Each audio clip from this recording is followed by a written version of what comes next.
4 What I también find nos as I dice go through the que los hijos son fluctuantes, llevados fácilmente hacia cualquier parte por todo viento de doctrina. Piensen en eso por un momento. Los hijos fácilmente son arrastrados. Pablo dice en 1 Corintios 13, cuando yo era niño, hablaba como niño, pensaba como niño, juzgaba como niño, mas cuando ya fui hombre, dejé lo que era de niño. Quiero recordarles otra cosa. Los niños no son adultos en miniatura. Los niños son niños. ¿Cuántos de ustedes, cuando llegan a 50 o 60 años, recuerdan la vida y dicen, cómo quisiera volver a hacer esto o aquello? ¿Cómo quisiera haber sabido de adolescente lo que sé ahora? Porque maduras, aprendes mucho, adquieres experiencia y hay que recordar que como niños, cuando son niños pequeños y los estamos enseñando, puedes lanzarlo al mundo y decir, espero que sobrevivan, pero mientras son niños fácilmente son llevados de acá para allá por todo viento de doctrina. Ellos cómo saben lo que es correcto, lo que es incorrecto. Ellos cómo saben qué contestar respecto a la evolución, o por qué creen en lo bueno y lo malo, o qué deben creer acerca del aborto, o qué deben hacer con personas que hablan acerca del sexo extramarital, o qué hay que creer acerca del matrimonio, o cómo contestar a las religiones falsas. ¿Se dan cuenta de que nuestro papel como cabeza espiritual, de nuestra cabeza como padres, y nuestras esposas también, es asegurar que hayamos entrenado a nuestros hijos para que no sean arrastrados fácilmente de acá para allá?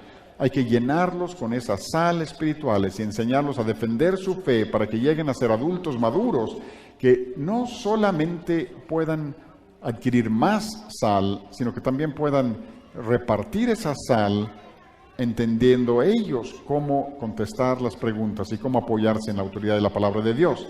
Y al hacer eso, hay otra cosa que quisiera decirles. Hay muchos cristianos que me han dicho, nuestros padres nos obligaron a ir a la iglesia y nos rebelamos y yo no voy a hacer eso con mis hijos y voy a dejar las decisiones en manos de ellos y todo lo demás. Quiero que piensen en esto. Toda persona con la que yo he hablado en relación con ese asunto tiende a imponer la moralidad cristiana desde arriba hacia abajo y no desde abajo hacia arriba. Hay mucha diferencia cuando llevas a tus hijos a la iglesia y les das esos ejemplos, si construyes de abajo para arriba. Y con eso me refiero a ayudarles a entender lo que es la Biblia, de dónde viene, por qué creemos que es la palabra de Dios. Todo lo de Génesis 1 al 11, como mencionamos esta mañana. Cómo defender la fe, por qué creemos en el matrimonio.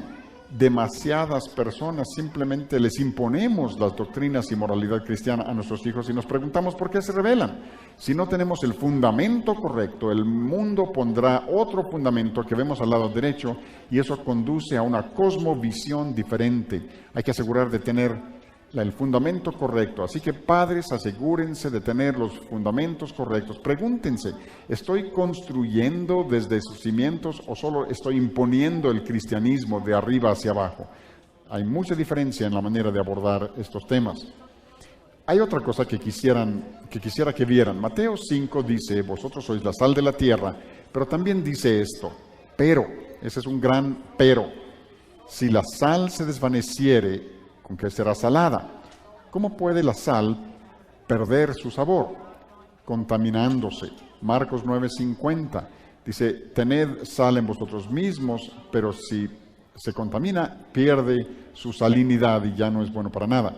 La contaminación destruye. Y un problema que tenemos hoy, como somos pecadores viviendo en un mundo caído, no vamos a poder tener sal absolutamente pura para dar a tus hijos. Todos estamos contaminados, absolutamente. Pero debemos esforzarnos porque esa sal sea lo menos contaminada posible. Lamentablemente yo he descubierto que muchos padres simplemente permiten que el mundo de muchas maneras contamine a sus hijos y luego nos preguntamos por qué tenemos problemas. Nos preguntamos por qué esos niños terminan por ser adultos contaminados, porque si se contaminan en grande de niños, van a ser adultos contaminados también, repartiendo contaminación al mundo. Así que lo que yo les exhorto a ustedes es que aseguren que desde que nacen hagan todo lo que esté a su alcance para inculcarles sal no contaminada, construyendo desde los fundamentos hacia arriba. Suena tan abrumador todo esto, ¿no? Realmente sí, pero es vital, es de suma importancia. Lo que ocurre es esto, que la contaminación, si tienen el fundamento incorrecto, vean lo que sucede. Si quitamos el fundamento correcto, esa estructura se colapsa, porque la cimentación incorrecta conduce a una estructura diferente. Y nos preguntamos por qué hay generaciones enteras que se rebelan contra Dios. En Estados Unidos ahora, aunque hay mucha educación en el hogar y mucha educación cristiana, entre 80 y 90% de todos los jóvenes de iglesias, de hogares cristianos, van a las escuelas públicas y 70-80% de esos hijos se alejan de la iglesia. Y aún los niños que van a las escuelas cristianas se apartan de la iglesia. Pero saben que la mayoría de las escuelas cristianas en la iglesia realmente son escuelas seculares que agregan a Dios. No son cristianas desde sus bases, sino que han asimilado la evolución en millones de años y no difieren en realidad de las escuelas seculares, que esa contaminación destruye. La Biblia dice: prefiero que fueras tibio o caliente, frío o caliente y no tibio. Es otra manera de decir que la contaminación destruye. Y tengo un versículo de la Biblia que quisiera que leyeran. Jeremías 10 dice: no aprendáis el camino de las naciones, no aprendan los caminos de los paganos. Como cristianos tenemos que entender una cosa, tenemos que entender que estamos aquí para influir sobre el mundo. No estaban los israelitas en el mundo para influir sobre el mundo, pero ¿qué sucedió? Permitieron que el mundo pagano influyera sobre ellos. Nosotros estamos aquí para influir sobre el mundo y no para permitir que el mundo influya sobre nosotros. Y me temo que muchos hemos permitido que el mundo, con toda su contaminación, influya sobre nuestros hijos más de lo que nosotros los hemos estado influenciando para Dios. Y eso debemos analizarlo. ¿En qué medida vamos a influir sobre ellos para inculcarles esa sal en lugar de dejar que el mundo haga con nuestros hijos? Saben que en Filipenses Pablo dice lo siguiente, dice: yo considero todo como pérdida, estimo todas las cosas como pérdida, excepto el conocer a Dios, al Señor. O sea que no hay nada tan importante como conocer al Señor, como ser cristiano, porque los cristianos igual que los no cristianos van a vivir para siempre, pero los cristianos van a vivir con el Señor Jesucristo para siempre. Los no cristianos, por supuesto, vivirán apartados de Dios para siempre. En Jeremías leemos aquí donde Jeremías dijo: no se alabe el sabio en su sabiduría, ni el fuerte en su fuerza, ni el rico en sus riquezas, mas alábese en esto el que se hubiere de alabar, en entenderme y conocerme que yo soy Jehová. No te ensoberbezcas con las cosas materiales de este mundo. Hay que alabarse en conocer al Señor. Como muchos de ustedes quizá no tengan muchas cosas de este mundo de las que se puedan jactar, pero lo más importante es que conozcamos al Señor. Y quiero hacer aquí una aseveración que quiero que entiendan bien.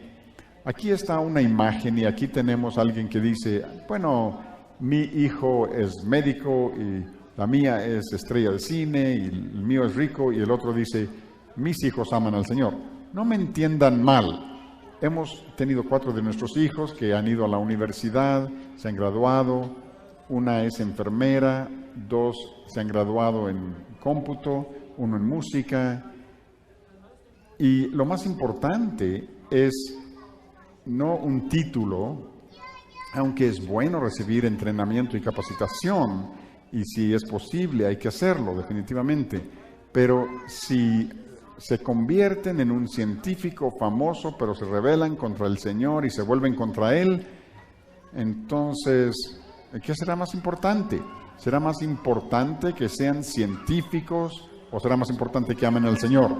Yo prefiero que mis hijos sean personas sin ningún reconocimiento y que lo único que puedan hacer es cavar pozos todo el día, si eso significa que conocen al Señor y le aman a Él y pasan la eternidad con Él. Así que, ¿qué es más importante a la larga? Definitivamente queremos luchar por una buena educación para que podamos servir con eficacia al Señor. Pero lo más importante es conocer al Señor. Y al redondear todo esto, quiero poner aquí una imagen. Ahí tenemos un auto costoso y una lancha muy costosa, una cuenta bancaria muy grande, y a propósito, ninguno de estos soy yo. También tenemos un gato y un perrito, y luego tenemos un niño. Les voy a hacer una pregunta. ¿Cuál de estos perdurará para siempre? La lancha no va a perdurar, la cuenta bancaria no perdurará, ni el auto, ni la televisión con pantalla de plasma, ni el poodle, ni el gato. Lo único que durará para siempre es el niño. Y la siguiente pregunta es esta. Vean la misma imagen. ¿Cuál puedes llevar al cielo? No puedes llevar a nada de esto al cielo, excepto al niño. Puedes llevar a tus vecinos al cielo, o a tus amigos, o a tus hijos, porque los seres humanos van a vivir para siempre. Así que, ¿qué es más importante? Empecé diciendo que el hombre bueno deja herencia a los hijos de sus hijos, y la pregunta que les quiero plantear es, ¿cuál es la prioridad en cuanto a la herencia que dejan a sus hijos? ¿Tu prioridad es una herencia terrenal o una herencia espiritual como la que nos dejó mi Padre a nosotros? Esta es la pregunta que hay que hacer. ¿Estás permitiendo que tus hijos se llenen tanto de sal contaminada que ellos mismos serán adultos contaminados, se apartarán del Señor? ¿O estás haciendo tu mejor esfuerzo por llenar a tus hijos con la sal con la que debemos llenarlos, sabiendo que no podemos eliminar la contaminación porque somos nosotros contaminados también, pero enseñarlos a defender su fe y contestar las preguntas para que al madurar como adultos, ellos mismos entonces no solo influyan sobre el mundo para Cristo, sino que se casen con cónyuges piadosos y produzcan una descendencia piadosa, perpetuando esa herencia para ver a estas personas en el cielo. Y resumo todo con esto. Pienso en nuestro propio hijo e hija en relación con esto. Nuestro hijo mayor, Natán, se casó, y la manera en que él instruye a sus hijos y la persona con quien se casen, y la manera que instruyan a sus hijos y sus cónyuges, y la manera que instruyan a sus hijos podría influir sobre muchas generaciones venideras. No sucedió así con los aborígenes australianos, no sucedió con los israelitas, pero si podemos perder eso en una generación, si los padres no asumen la responsabilidad dada por Dios de ser la cabeza espiritual, de enseñar a sus hijos a desarrollar gusto por las cosas del Señor desde su nacimiento, de tal manera que crezcan teniendo la sal lo menos contaminada posible, para que ellos mismos entonces transmitan esa misma herencia a la siguiente generación, para que podamos ver personas en el cielo. De eso se trata finalmente todo. Así que este es mi reto para los padres hoy. ¿Cuánto estás entrenando tú a tus hijos como Dios manda, no solo conforme a tu opinión, sino como Dios manda realmente? Esa es una asombrosa responsabilidad, la de instruir a los hijos. Definitivamente, ¿estás asumiendo tu responsabilidad? Esa es mi pregunta.